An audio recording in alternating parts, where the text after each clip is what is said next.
Good afternoon, welcome back to my channel Akshita's blog. তোমাদের অনেক অনেক শুভেচ্ছা। কেমন আছো? ভালো আছো? আমিও ভালো আছি। এখন থেকে আমি আমার ব্লগটা স্টার্ট করে দিলাম। উঠে যেতে অনেক সকালে কাজকর্ম করছি, করতে তো হবে। কী কী করি না করি প্রত্যেকদিন তোমাদের সঙ্গে শেয়ার করি। আর আজকেও করবো। তার আগে পুরো ভিডিওটা দেখবে, কেউ স্কিপ করবে না। ভালো লাগলে অবশ্যই অবশ্যই অবশ্যই লাইক করবে, সাবস্ক্রাইব করবে আর ঘন্টাটা বাজিয়ে দেবে। যখনই আমি নতুন নতুন ভিডিও ছাড়বো তোমাদের কাছে নোটিফিকেশন চলে যাবে। তোমরা টুক করে দেখে চলো, দেখতে থাকো, সাথে থাকো। হ্যালো গাইজ, দেখো রান্নার দিকে চলে এসেছি। আর এখানে পেঁয়াজ, আলু, টমেটো খুব ভালো করে ধুয়ে কেটে রেখেছি। এখানে মাছটা ভালো করে আঁশ ছাড়িয়ে ধুয়ে নুন হলুদ মাখিয়ে রেখেছি। এটা হলো বেলে মাছ। আর এখানে মশলাটা বেটে নিয়েছি, পেঁয়াজ, আদা, জিরে, কাঁচা লঙ্কা একসাথে বাটা। কড়াইটা বসিয়ে দিয়েছি, চলো রান্নাটা করে নিই। কড়াই গরম হয়ে গেছে, দেখো রান্নাটা বসিয়ে দিয়েছি। আর এখানে কড়াইতে তেল দিয়ে আলু, পেঁয়াজ, টমেটোটা ভাজা ভাজা করে নিচ্ছি। একটু ভালো করে ভাজা হয়ে গেলে তারপর এর মধ্যে বাটা মশলাটা দিয়ে দেবো। চলো দেখো ভাজাটা অনেকটা হয়ে গেছে আর মশলাটা দিয়েও কষিয়ে নিচ্ছি। দেখো আমার কষানোটাও অনেকটা হয়ে এসছে, তেলটা ছেড়ে দিয়েছে আর খুব ভালো করে কষানো হয়ে গেছে। আলুগুলো হাফ সেদ্ধ হয়ে গেছে। এবার এর মধ্যে আমি গরম জল দিয়ে দেবো। গরম জলটা দেওয়া হয়ে গেল, মাছও দিয়ে দিয়েছি এর মধ্যে। আর ঝোলটা আমার অনেকটা ফুটে এসছে, আর ঝোল টানাবো না, এইটুকু ঝোল তো লাগবে। আর রান্নাটা হয়ে গেলে খেতে বসে যাব। হ্যালো গাইস, দেখো খেতে বসে গেছি। এখানে হচ্ছে বেলে মাছ আর ভাত। এটাই আমার দুপুরের লাঞ্চ। চলো সেরে নিই। আর সাথে আছে তরকারি, কাবলি ছোলার তরকারি আর বাটার। এইমাত্র খাওয়া দাওয়া খেয়ে দিয়ে উঠে বাসনগুলো মেজে বেসিনে ধুয়ে নিচ্ছি। আর একজন তো খেয়ে দিয়ে উঠে চলে গেছে। আর এখন কোনো তাড়া নেই, ধীরে ধীরে আমি কাজ করব জানোই। আর একটু লাইটের অসুবিধা হচ্ছে, রান্নাঘরের লাইটটা একটু সমস্যা করছে, সেই জন্য লাইটের মিস্ত্রিকে বলেছি সন্ধ্যাবেলা আসবে। চলো। হ্যালো গাইস, খাওয়া দাওয়া অনেক আগে হয়ে গেছে। খেয়ে দিয়ে উঠে অনেকক্ষণ বাদে তোমাদের সঙ্গে কথা বলতে এলাম। আর আজকে কি রান্না করেছি সেটা তোমাদের সঙ্গে শেয়ার করেছি যতটা পেরেছি। আর আজকে তাগুলো দিয়ে বেলে মাছ এনেছিলো, বেলে মাছের ঝোল করেছি। এটা আজকে দুপুরে রান্না করেছি। আর খেয়ে দিয়ে একটু বিছানা টিছানা পরিষ্কার করছিলাম, কেননা ওই ঘরে ফ্যানটা একটু খারাপ হয়ে গেছে। ওই ঘরে থাকা যাচ্ছে না, মানে গরমে তো বসা যায় না, সেই জন্য এই ঘরের সমস্ত জিনিস ওই ঘরে রেখে ওই ঘর থেকে তারপরে এই ঘরটা পরিষ্কার করে তখন এই ঘরে বসলাম। মানে এই ঘরটা তো গোডাউন হয়ে থাকে খাতাপত্র, বই পত্র দিয়ে, সেই জন্য সমস্ত কিছু করলাম। সেই জন্য তোমাদের সঙ্গে তেমনভাবে কথা বলতে পারিনি। আর এসেছিলো ইলেকট্রিকের লোক এসেছিলো। দেখো ফ্যান ট্যান সারা ঘর ধুলোবালি হয়ে রয়েছে। তো ফ্যান নামিয়েছে, ফ্যানের সব ধুলোবালি পড়েছে। ওই পাখাটা খুলে দেখলো ওই ভেতরে সেই বিয়ারিং না ফিয়ারিং কী বলে ওগুলো পুড়ে গেছে। তাই ওটা নিয়ে গেল। পুরো বডিটা মানে পাখার তিনটে মানে পাতা, মানে কী বলবো, পাখার যে পাতগুলো তিনটে পাত রেখে শুধু ওই পুরো ইয়েটা চাকরিটা নিয়ে গেছে। পুরোটাই ধরে নিয়ে গেছে, চেঞ্জ করবে বিয়ারিংটা, সেই জন্য। আর এখন তো আর ওটা চালানো আমরা খোলা পুরো পাখা। আর স্ট্যান্ড ফ্যানটাও খারাপ হয়ে গেছিলো, ওটা তো বিশেষ চালাতাম না, মানে প্রয়োজনে লাগতো না, গরমের মধ্যে প্রয়োজনে লাগতো না, তো ওটা চালানো আর হতো না। তো এখন চালাতে হবে, কিছু করার নেই। তাই জন্য এইখানে বসে আছি। ওই সবগুলো পরিষ্কার করছিলাম, ঘরগুলো ঝাড় দিয়ে পরিষ্কার করছিলাম, কারণ ইলেকট্রিকের লোক এসেছিলো, সব ঠিকঠাক করছিলো। ওইদিকে একটা লাইট খারাপ হয়ে গেছিলো, সেটা ঠিক করলো রান্নাঘরের ওইদিকে। এই টুকটাক করতে গিয়ে অনেকটা দেরি হয়ে গেলো, তাই তোমাদের সঙ্গে তেমনভাবে কথা বলতে পারিনি। তাই ভাবলাম না, এখন একটু কথা বলে নিই।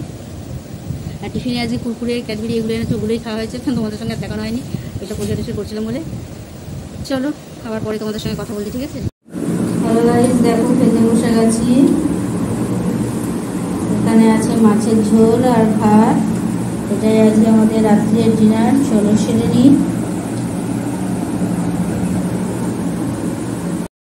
এইমাত্র খাওয়া দাওয়া শেষ হলো, খেয়ে দিয়ে উঠে বাসনগুলো মেজে বেসিনে ধুয়ে নিচ্ছি। আর লাইটের লোক এসে লাইটটা ঠিক করে দিয়েছে, ফ্যান নিয়ে গেছে, আর একটা ফ্যান ঠিক করে দিয়েছে। ফ্যানের মধ্যে এত ধুলো কোথা থেকে আসে জানি না, নাকে মুখে চোখে সারা ঘর বাড়ি ধুলোবালি হয়ে গেছে, আর কি বলবো। হ্যালো গাইস, এইমাত্র খাওয়া দাওয়া শেষ হলো। আর খেয়ে দিয়ে উঠে বাসনগুলো মেজে বেসিন টিসিন পরিষ্কার করে একটু জায়গা মুছছি, তারপর তোমাদের সঙ্গে কথা বলতে এলাম। আর সারাদিন কী করেছি না করেছি সমস্তটা তোমাদের সঙ্গে শেয়ার করেছি। আর সন্ধ্যেবেলা অনেকটা টাইম ধরে এখানে কাজ হয়েছে, মানে লাইটের কাজ হয়েছে, ফ্যান ট্যান সারানো হয়েছে। আবার একটা ফ্যান সারিয়েছে আর একটা ফ্যান নিয়ে গেছে, ওটা সারানো এখানে সম্ভব না, ওটার বিয়ারিং নাকি চেঞ্জ করতে হবে। যাই হোক, কয়েল চেঞ্জ করতে হবে, পুরোটাই ভিতরে যা পার্টস আছে ওগুলো অত বুঝি না, পুরোটাই চেঞ্জ করতে হবে বলে খুলে নিয়ে চলে গেছে। ওইখানে সমস্ত কিছু প্লেটগুলো মানে পাখার যে প্লেটগুলো সেগুলো খুলে রেখে গেছে, আর গোল চাকতিটা ওটা নিয়ে গেছে, আর লাইটগুলো ঠিক করে দিয়ে গেছে। মোটামুটি যেটা মনে পড়েছে সেটা ঠিক করিয়েছি। এখন এই হলো ব্যাপার। আর আমার কিছু কাজ ছিল সেগুলো করছিলাম টুকটাক। আর এখন ওই ঘরে আর গরমের মধ্যে ঘুমানো সম্ভব না, তাই এখানে ঘুমাতে হবে। তাই স্ট্যান্ড ফ্যানটা ঠিক করে নিলাম। স্ট্যান্ড ফ্যান চালাই না মোটে, গরমে কষ্ট হলেও স্ট্যান্ড ফ্যানটা অত চালাই না, কেননা জায়গার সমস্যা, রাখার সমস্যা, হাঁটা চলার সমস্যা। হয়তো স্ট্যান্ড ফ্যান চালাতেই পারি, সেটা কোনো কথা না, কিন্তু স্ট্যান্ড ফ্যানে হু করে বিল ওঠে। তার থেকেও বড় কথা হলো ওখানে স্ট্যান্ড ফ্যানটা লাগাবো যে তারটা অতটা দূর যাবে না, আবার লাগালেও একজনের গায়ে লাগবে, মানে যে সামনে শোবে তার গায়ে লাগবে, আর পেছনে যে শোবে তার গায়ে তো লাগবে না, কারণ বডিতে তো আটকে যাবে হাওয়াটা, পেছনে যে শোবে তার গায়ে লাগবে না। আর একটা প্রবলেম হলো তারটা তো ছোটো, মানে ফ্ল্যাট থেকে খাট পর্যন্ত তারটা অতটা দূর যাবে না, সেই জন্য একটা সমস্যা। এই জন্য স্ট্যান্ড ফ্যানটা ওখানে লাগাই না। আর স্ট্যান্ড ফ্যানটা আরেকটা কারণে লাগাই না, কারণ এ হলো যদি ঘুমিয়ে পড়ে, এর আগের দিনও তোমাদের বলেছি, যদি ঘুমিয়ে পড়ে ঘুম থেকে ডাকলে একটু বিরক্ত হয়, যাই হোক। আর তারপর বিরক্ত হওয়ার থেকে বড় কথা, চোখ বন্ধ করে থাকে, মানে চোখটা যে মানুষ ডাকতে চোখটা তো খুলবে, চোখটা খোলে না, চোখ না খুলেই হাঁটতে থাকে, আর দুম করে এখানে গিয়ে গুঁতো খায়, ওখানে গিয়ে গুঁতো খায়, ধাক্কা খায়, ধাক্কা খেয়ে নিয়ে তারপর চোখ খুলে আমার নামে বুঝবে। তুমি হয়তো আমি দরজাটা ভেজে দিয়েছি, চলে এসেছি, তা আমি তো জানি না, ও চোখ বন্ধ করে রয়েছে, চোখ বন্ধ করে তালা খুলছে, চোখ বন্ধ করে তালা লাগাচ্ছে, চোখ বন্ধ করে হাঁটছে। আমি তার বলতে পারি আমি দরজাটা ভেজে দিয়েছি, দরজাটা এসে দুম করে গুঁতো খেয়েছে, আর ব্যাস তারপর আমার নামে দিয়েছে, হ্যাঁ দরজাটা তুমি ইয়ে করতে বলে আমি আমার কপালটা এই লাগলো, এই লাগলো। আমি চোখটা বুঝে যদি হাঁটে তাহলে তো লাগবেই, এটাই হলো ব্যাপার। এই কারণে ওইটা স্ট্যান্ড ফ্যানটা ওখানে লাগাই না।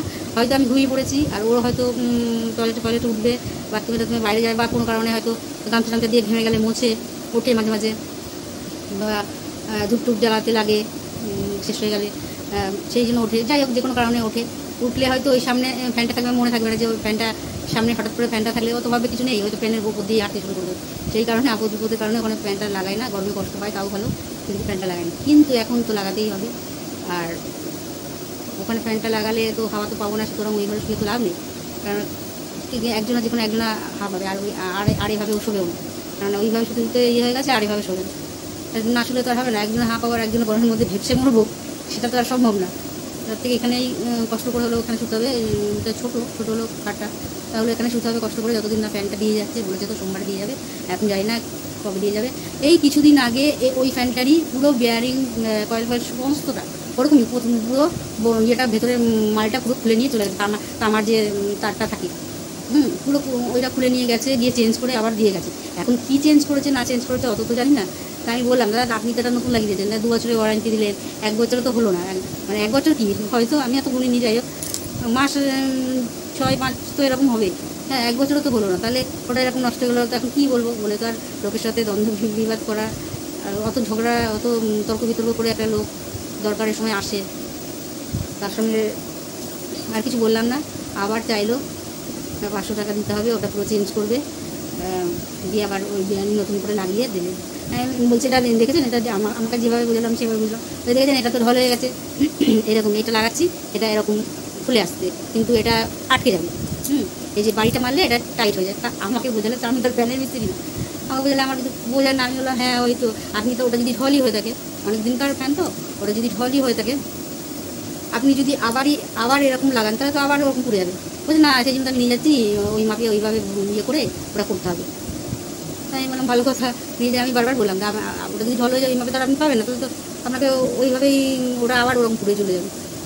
দেখি এবারে কী করে না করে, এবার আমি বলবো যেটা, কিন্তু আমি জানি না আপনি ঠিক করে দিলে, আমি লিখে রাখবো এবার কবে কী হচ্ছে। আর অতটা তো আর মনে ইয়ে থাকে না যে এই আজকে লেগে গেলো, আমি লিখে রাখবো না সবসময়, খাতা পেন নিয়ে বসারও সম্ভব না যে এই আজকে এই জিনিসটা লিখে রাখলাম, কালকে ওই জিনিসটা লিখে রাখলাম, আজকে চাল আলু লিখে রাখলাম, কালকে তেল আলু লিখে রাখলাম, এই সবসময় এগুলো সম্ভব না লেখালেখি।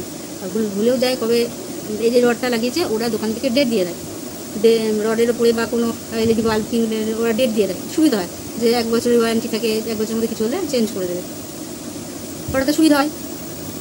আর এগুলোতে তো তেমন ইয়ে হয় না, মানে এইখানে কবে কী করেছে না করেছে লেখাও থাকে না, ভেতরে কী পার্ট লাগালে অত বুঝবও না, উনি এসে লাগিয়ে দিয়ে চলে গেছে। যাই হোক এই হলো ব্যাপার। তাই যাই হোক মানে দেখেছি উনি যে এসছেন, এখনই আসতে হবে, এসেছেন, ওই জন্য আর কিছু বলাও যায় না। যাই হোক দিয়ে ঠিক করে দিল ফ্যানটা, স্ট্যান্ড ফ্যানটা ঠিক করে দিল। স্ট্যান্ড ফ্যানটা চালানো হয় না বলে, ঠিকই ছিল, অনেক দিন চালানো হয়নি বলে ফ্যানটা ওরকম হয়ে গেছে। আর ইলেকট্রনিক জিনিস তো ঠিকই, ইউজ না করে সেই জিনিস নষ্টই হয়ে যায়। আর আমরা প্রথমে ফ্যানটা আগে এই ঘরে যখন ফ্যানটা চালানো হতো তখন তো হতো, গরমে যখন লাগতো তখন চালাতো, ওই পুজোর সময় চালালাম, কিন্তু এবারে তো আর পুজোর সময় চালানো হয়নি, কোনো সময় চালানো হয়নি, তাই ফ্যানটা ওরকম হয়ে গেছে, না চালিয়ে ফ্যানটা ওরকম হয়ে গেছে। যাই হোক ঠিক করে দিয়েছে, এখন চলছে বললো, ওটা কোনো সমস্যা হয়নি, কি একটা তারের ইয়ে ছিল, লাইন ইয়ের সবই ঠিক আছে, তাও উনি ঠিক করে দিল দিয়ে এখন মোটামুটি ঠিক আছে। চলো আর তোমাদের সঙ্গে বেশি বক করবো না, আজ মোটের উপর দিনটা মোটামুটি ভালোই কাটলো। আর আজ বেলে মাছ এনেছিলো, বেলে মাছ খেয়েছি কি না কোনো দিন, হ্যাঁ বাড়িতে হয়তো খেয়েছি, ছোটোবেলায় তো মনে পড়ছে না, বিশেষ ছোটো মাছ খুব একটা পছন্দ করি না, অত ছোটো মাছ খায়ও না, অ্যাকচুয়ালি ছোটো মাছই খাওয়া উচিত, খাওয়া হয় না ছোটো মাছ, সেই জন্য বাড়িতে দিদি যখন আনে এই মোরলা মাছ ছোটো মাছগুলো খাওয়া হয়, কিন্তু বাটা মাছ পোনা মাছ এগুলো খাওয়া হয়। পোনা মাছ আমাদের বাড়িতে কোনোদিনই আনে না, কেননা পোনা মাছের কাটা আমাদের বাড়িতে কেউ পছন্দ করে না, বাটা মাছ যদিও খায় ধনে পাতা দিয়ে মাখা করে খায়, কিন্তু পোনা মাছ তো আনবেই না, আমাদের কেউ পছন্দ করে না। মাছটা খেতে খুবই ভালো, স্বাদ মিষ্টি জলের মাছ ভালো খেতে, কিন্তু খায় না, কেউ খায় না। চলো আর তোমাদের সঙ্গে বক করে তোমাদের মাথাটা খারাপ করবো না, আজকের মতন ব্লগটা এখানে শেষ করি। Good night.